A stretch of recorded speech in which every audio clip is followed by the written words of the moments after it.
আপনাদের কেমন লাগছে?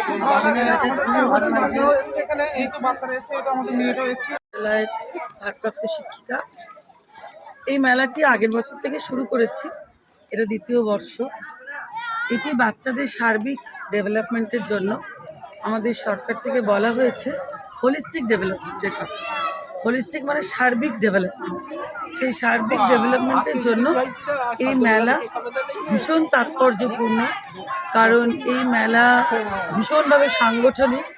এটা তৈরি করার জন্য বাচ্চারা একজোটে কাজ করেছে। কালকে বিকেল 5টা অবধি আমার সব বাচ্চারা কাজ করেছে।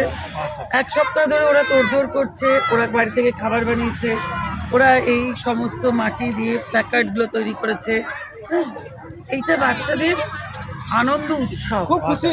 হ্যাঁ, প্রত্যেকটি বাচ্চা খুশি। কেনা বেচার মাধ্যমে তারা অঙ্ক শিখছে, তারা তাদের বিজ্ঞান মনস্কতা তৈরি হচ্ছে, তারা মানুষের সঙ্গে মিশতে পারছে, মানে সহানুভূতি, সহমর্মিতা এবং একসঙ্গে যে কর্মযোগ সবকিছু বিকাশ করছে এই মেলার মাধ্যমে। শুধু তাই না, ফিজিক্যাল